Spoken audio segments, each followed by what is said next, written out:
তার কাছে যাওয়া হবে।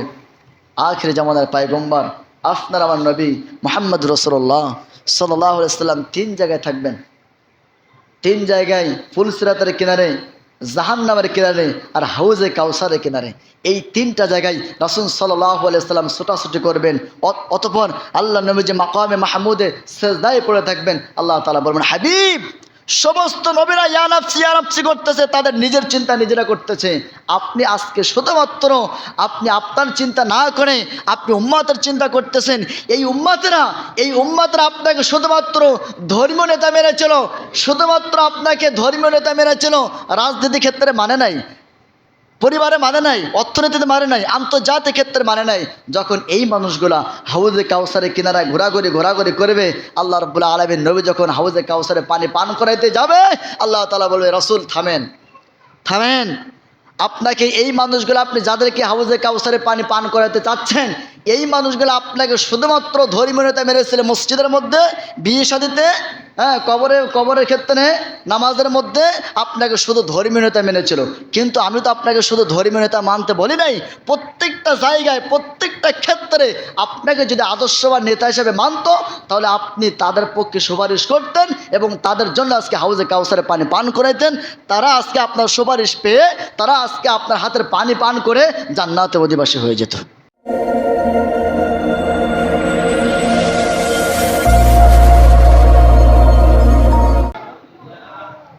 দুরূদ আর সালাম মানবতার মুক্তির শিক্ষক, মানবতার মুক্তির দিশারি, সর্বকাল সর্বশ্রেষ্ঠ মহামানব, মা আমেনার নয়নের মণি, আব্দুল্লাহ নয়নের পুতুলে, আকাই নাম তাজদার মদিনা, নবী মুজাসসাম, নবী মুকররম, আহমদ মুস্তফা, মোহাম্মদ মুস্তফা, জনাব মুহাম্মদ রাসূলুল্লাহ সাল্লাল্লাহু আলাইহি ওয়াসাল্লাম। মাগফিরাত কামনা করছে ওই সমস্ত মর্দে মুজাহিদদের জন্য যাদের জীবনের বিনিময়, রক্তের বিনিময় আল্লাহ রাব্বুল আলামিনের এই জমিনে পূর্ণ দিনকে তারা বিজয় করেছেন, রক্ত দিয়েছেন, জীবন দিয়েছেন, সম্পদ দিয়েছেন। বিনিময়ে তারা আল্লাহর জমিনে আল্লাহর দিন প্রতিষ্ঠিত করেছেন। এজন্য আমরা সেই শহীদদের জন্য মাগফিরাত কামনা করছি। আল্লাহ রাব্বুল আলামিন সকল শহীদ ভাইদেরকে জান্নাতুল ফেরদাউসের উচ্চ মাকাম দান করুক, আমরা সকলে বলছি আল্লাহুম্মা আমিন। সম্মানিত হাজিরিন, রবিউল আউয়াল মাসের আজ 23 তারিখ, অর্থাৎ শেষ দিকে। আমি সূরা আরাফ থেকে একটি আয়াতে কারিমা তেলাওয়াত করেছি, 96 নম্বর আয়াত। বিশ্বনবীর মুখস্থিত একটি হাদিস বাণী তেলাওয়াত করেছি। আমরা এই আয়াতের একটু শানে নজর, অর্থটা জেনে নেই, দেখি আয়াতের মধ্যে আল্লাহ তাআলা কি বলতে চাচ্ছেন। আল্লাহ বলতেছেন, ওয়ালাউ আন্না আহলাল ক্বরা আমানু, যারা, যে জনপদের মানুষগুলা যদি, আমানু, এই জনপদের মানুষগুলা যদি ঈমান আনতো, কি আনতো? ঈমান আনতো। আমানু ওয়াত্তাকাউ, যদি তারা তাকওয়া অবলম্বন করত, লাফাতাহনা আলাইহিম বারাআতিম মিনাস সামাই ওয়াল আরদ, লাফাতাহনা আলাইহিম বারাআতিম মিনাস সামাই ওয়াল আরদ।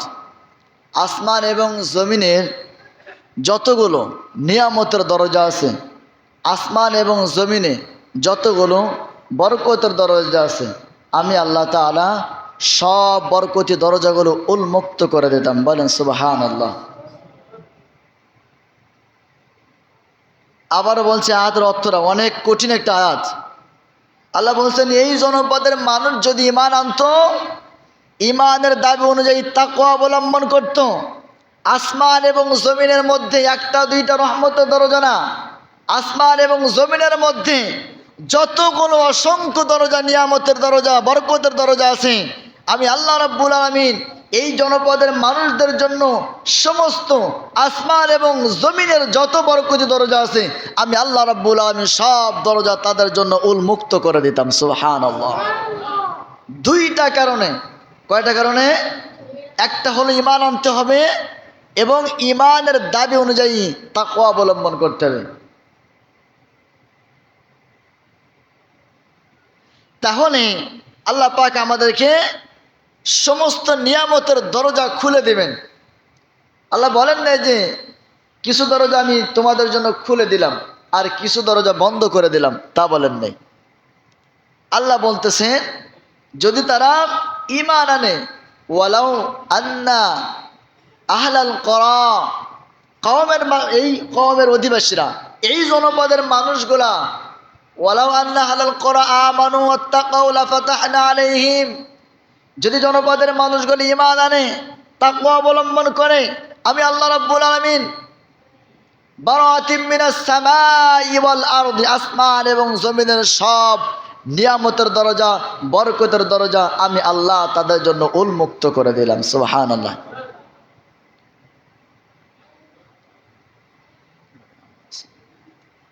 তাহলে এবার ভাবার বিষয়, আল্লাহ বলতেছেন ওয়ালাকিন কাযযাবু ফাআখাযনাহুম বিমা কানু ইয়াকসিবুন, কিন্তু আমি কিছু কিছু মানুষদেরকে পাকড়াও করব।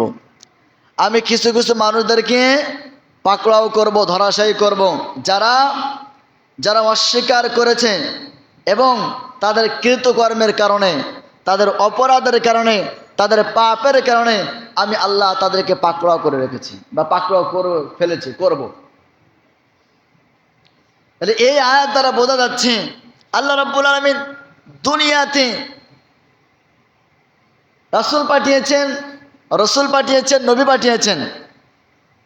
যদি আমরা বিশ্ব নবীজিকে যদি আমরা শুধুমাত্র ধর্মীয় নেতা মানি, ধর্মীয় নেতা বোঝেন তো, নামাজের ক্ষেত্রে রাসূলকে মানলাম, জানাজার ক্ষেত্রে রাসূলকে মানলাম, বিয়ে শাদীতে রাসূলকে মানলাম, কবরস্থান করা পর্যন্ত রাসূলকে মানলাম, কিন্তু আন্তর্জাতিক জীবনে, রাষ্ট্রীয় জীবনে, পারিবারিক নীতি, অর্থনীতি, সমাজনীতি, আন্তর্জাতিক নীতি, এই নীতিতে যদি আমরা, ব্যবসা নীতি, সমস্ত নীতিতে, সমস্ত জায়গায়, সব জায়গায় যদি আমরা রাসূলকে না মানি, শুধুমাত্র ধর্মীয় নেতা হিসেবে মানি, তাহলে কি আমি মুসলমান থাকলাম? একটু বুঝে শুনে উত্তর দিবেন। কিন্তু আজকের আলোচনাটা অনেক হার্ড, অনেক কঠিন আলোচনা। আমরা রাসূলকে মানি শুধুমাত্র মসজিদের মধ্যে নেতা মানি, আমরা রাসূলকে মানি শুধুমাত্র বিয়ে শাদীতে রাসূলকে নেতা মানি, আমরা রাসূলকে মানি শুধুমাত্র কবরস্থান করা পর্যন্ত, মানুষকে দাফন কাফন করা পর্যন্ত রাসূলকে নেতা মানি, কিন্তু অর্থনীতিতে, রাজনীতিতে, সমাজনীতিতে, ব্যবসা নীতিতে, আন্তর্জাতিক নীতিতে আমরা রাসূলকে না মানার কারণে আমরা পুরোপুরি ইমানদার হতে পারি নাই। যদি বলেন কেন? ওই সময় আবু জেহেল, উতবা, শাইবা, মুগীরা, আবু জেহেল বিশ্ব নবীজিকে ডেকে বলতেছে, ভাতিজা তুমি নতুন একটা ধর্ম নিয়ে আসছো, ভালো কথা। তোমার ধর্মের কাজ হলো মসজিদের মধ্যে কয়েক সংখ্যক মানুষদেরকে নিয়ে সমবেত করে তুমি নামাজ শিক্ষা দেবা, কোরআন শিক্ষা দেবা, দিন শিক্ষা দেবা, এর বাইরে তোমার যাওয়ার অধিকার নাই। মানুষ গোসল জানে না, জানাজা জানে না, নামাজ জানে না, কবর কিভাবে করতে হয়, কবর কিভাবে দিতে হয় এটা জানে না, পরিবারের মধ্যে মানুষ নামাজ কিভাবে পড়ে এটা জানে না। এই কাজগুলো তোমার দায়িত্ব, ভাতিজা। তোমার রাষ্ট্রে আসার কোনো দরকার নাই, গণভবনে আসার দরকার নাই, অর্থনীতিতে, সমাজনীতিতে, পারিবারিক নীতি, সমাজনীতিতে, আন্তর্জাতিক নীতিতে ভাতিজা তোমার আসার দরকার নাই। বিনিময় তুমি যা চাও, সম্পদ চাও, গাড়ি বাড়ি, টাকা পয়সা, সুন্দরী নারী, যা চাও সব তোমাকে দেব। তুমি নেতাগিরি করতে এসো না, রাষ্ট্র ধর্মেতে তুমি এসো না, আন্তর্জাতিক, অর্থনৈতিক, সমাজনীতি, রাজনীতিতে তোমার আসার দরকার নেই। তুমি কি চাও আমি তোমাকে তাই দিয়ে দেব।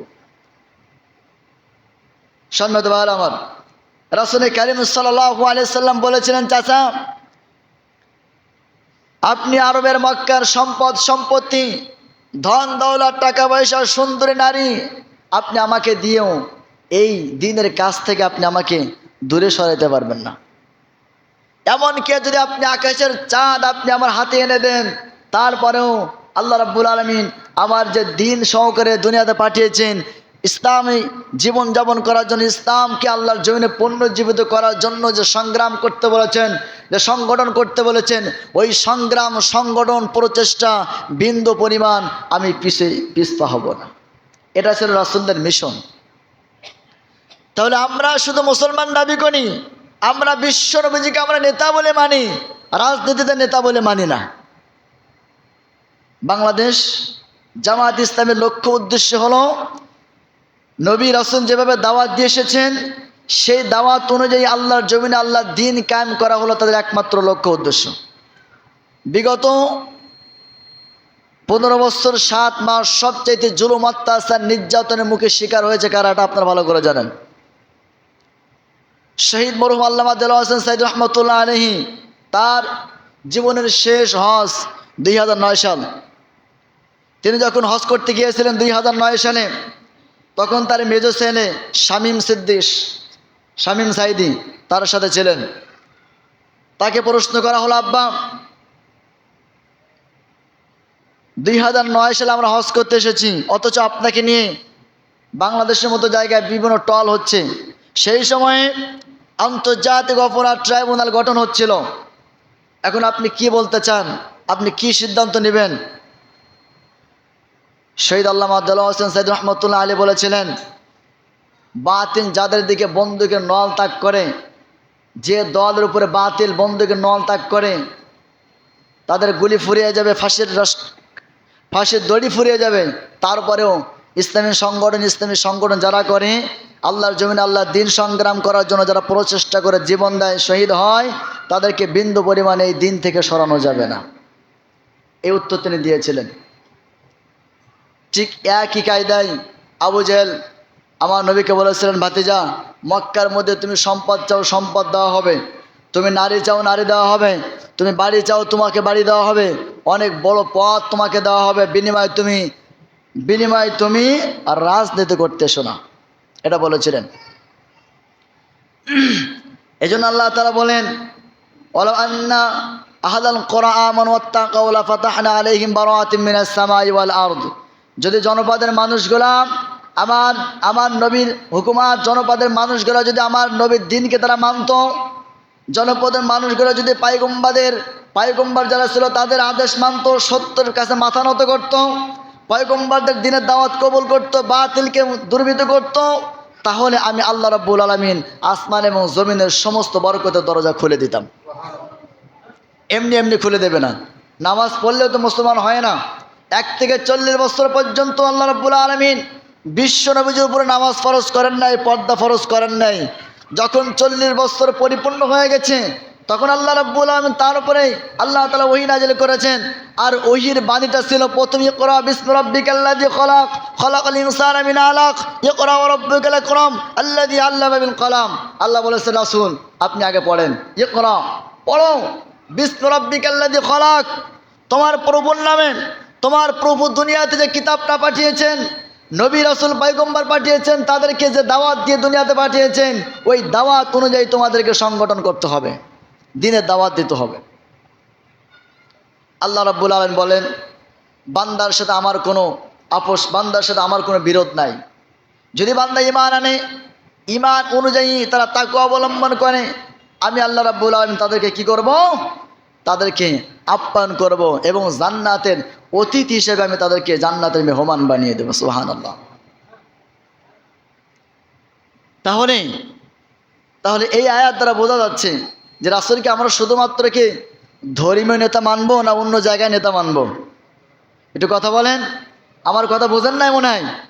রাসূলকে শুধু ধর্মীয় নেতা মানবেন না আন্তর্জাতিক সামাজিক রাজনীতি অর্থনীতি পরিবার নীতি সব জায়গায় মানতে হবে? সব জায়গায়।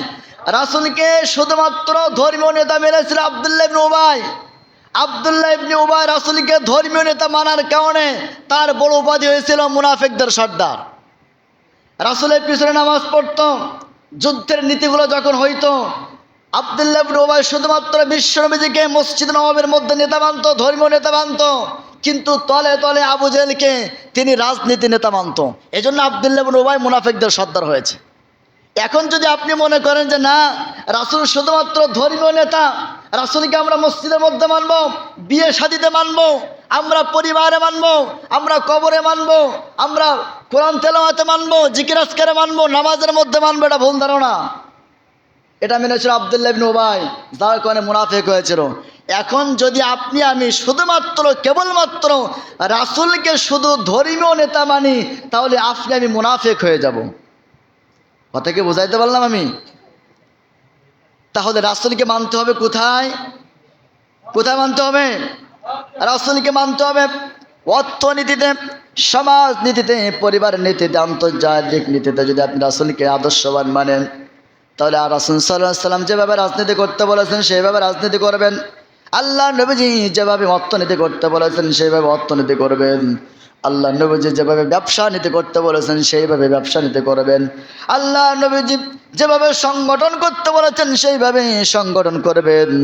মোট কথা হলো, আল্লাহ নবীজি 1 থেকে 40 বছর পর্যন্ত রব্বুল আলামিন তার প্রতি কোনো ওহী নাযিল করেন নাই, কিন্তু 40 থেকে 63 বছর, এই 23 বছরের জন্য আল্লাহ রাব্বুল আলামিন নবী আল্লাহর জমিনে দিন কায়েমের জন্য প্রতিটা সেকেন্ডে, প্রতিটা ঘন্টায়, প্রতিটা দিনের জন্য বিশ্ব নবী যে দিনের জন্য সংগ্রাম করেছে। এজন্য আল্লাহ তাআলা বলেন, ওয়ালাউ আন্না আহলাল কুরা আমানু ওয়াত্তাকাউ লাফাতাহনা আলাইহিম বারাআতিন মিনাস সামাই ওয়াল আরদ।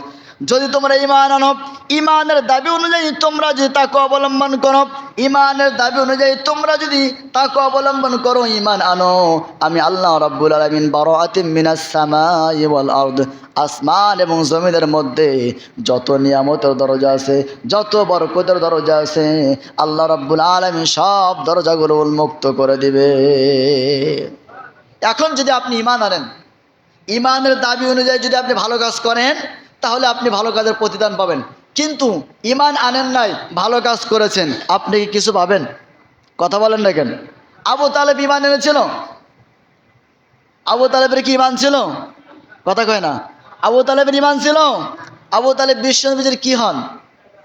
কি হন? চাচা। এখন হেদায়েতের মালিক তো আল্লাহ, ইচ্ছে করলে তো আল্লাহ হেদায়েত দিতে পারতেন, কিন্তু হেদায়েতের মালিক আল্লাহর হাতে বিধায় আল্লাহ নবীজি তার চাচাকে হেদায়েত করতে পারে নাই। পেরেছিল?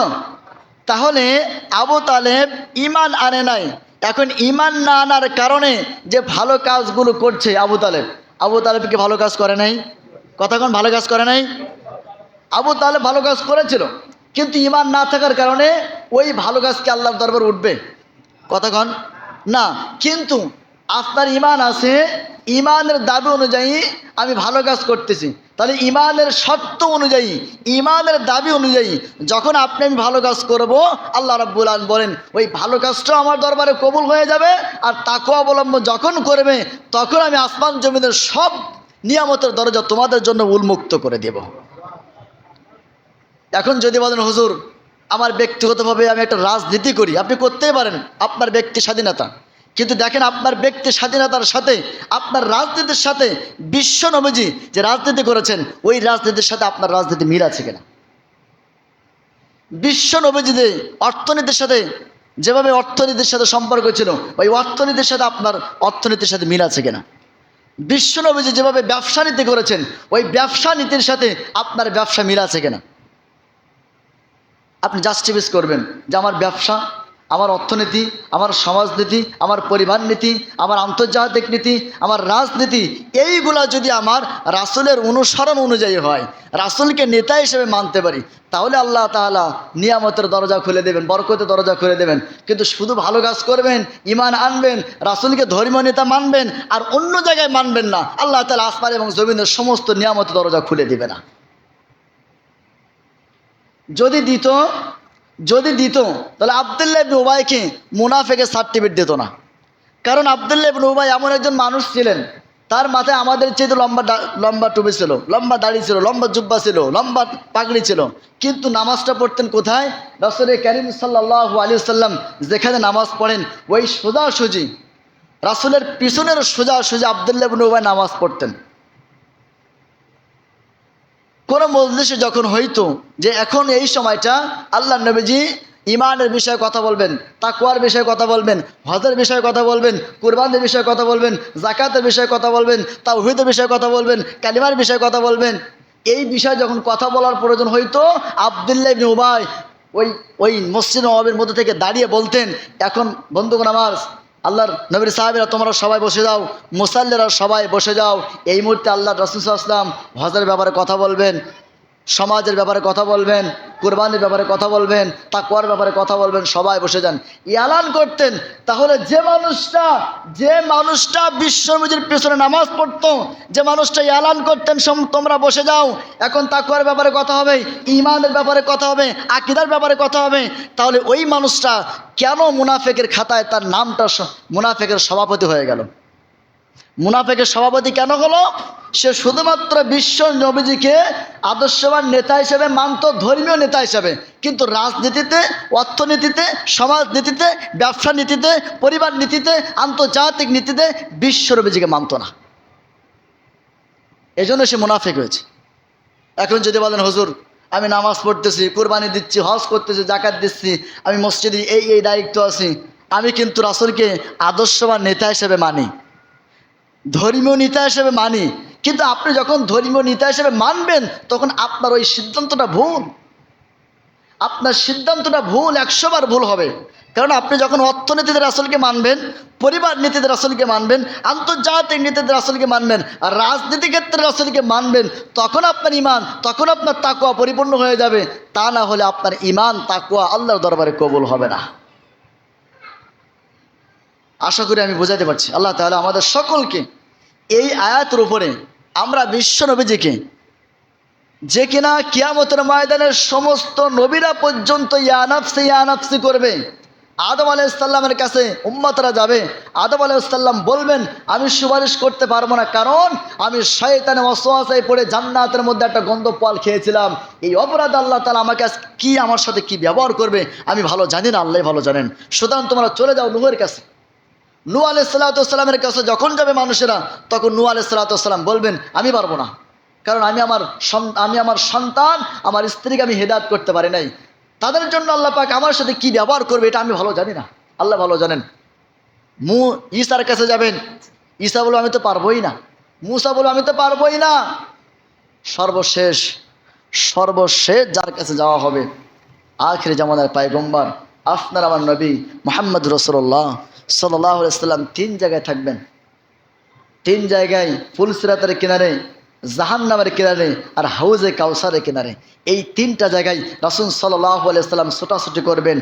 অতঃপর আল্লাহ নবীজি মাকামে মাহমুদে সিজদায় পড়ে থাকবেন। আল্লাহ তাআলা বলবেন হাবিব, সমস্ত নবীরা ইয়া নাফসি করতেছে, তাদের নিজের চিন্তা নিজেরা করতেছে, আপনি আজকে শুধুমাত্র আপনি আপনার চিন্তা না করে আপনি উম্মতের চিন্তা করতেছেন। এই উম্মতেরা আপনাকে শুধুমাত্র ধর্মীয় নেতা মেনেছিল, শুধুমাত্র আপনাকে ধর্মীয় নেতা মেনেছিল, রাজনীতি ক্ষেত্রে মানে নাই, পরিবারে মানে নাই, অর্থনীতিতে মানে নাই, আন্তর্জাতিক ক্ষেত্রে মানে নাই।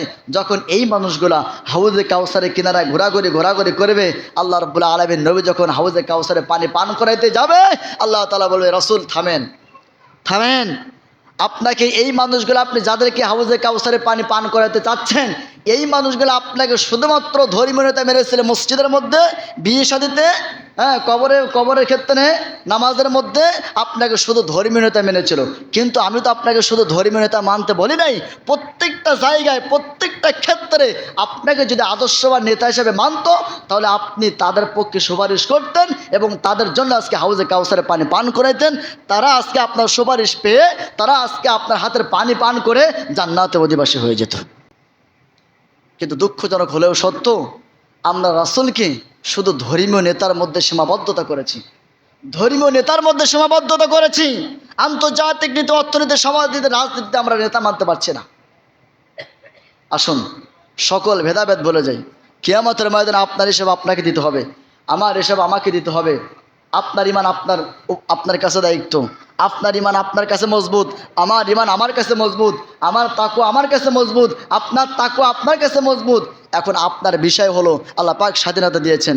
আল্লাহ রাসূল সাল্লাল্লাহু আলাইহি ওয়াসাল্লাম যখন কঠোর ভাষায় দাওয়াত দিচ্ছেন, কঠোর ভাষায় যখন আল্লাহ নবী সাল্লাল্লাহু আলাইহি ওয়াসাল্লাম যখন দাওয়াত দিচ্ছেন, তখন আল্লাহ তাআলা ওহী নাজিল করে বললেন, হে নবী আমার, আপনি চাইলে সকলকে হেদায়েত দিতে পারবেন না। আপনাকে আমি দারোগা করে পৃথিবীতে পাঠাই নাই, শুধুমাত্র আপনাকে সতর্ক বার্তা হিসেবে পাঠিয়েছি। আপনি সতর্ক করেন, আপনি পিটায় কাউকে হেদায়েত করতে পারবেন না। সময় তো ভাইরা আমার, সূরা আরাফের ৯৬ নম্বর আয়াতের গঠনমূলক আলোচনা করলাম। আল্লাহ পাক আমাদের সকলকে অর্থনীতি, রাজনীতি, সমাজনীতি, পরিবার নীতি, ব্যবসা নীতি, সব নীতিতে যেন আমরা রাসূলকে আদর্শবান নেতা হিসেবে মানতে পারি। আল্লাহ পাক আমাদের সকলকে সেই তৌফিক দান করুন। জোরে বলুন আমিন। আমা আলাইনা ইল্লাল বালাগ। আসসালামু আলাইকুম ওয়া রাহমাতুল্লাহি ওয়া বারাকাতুহু।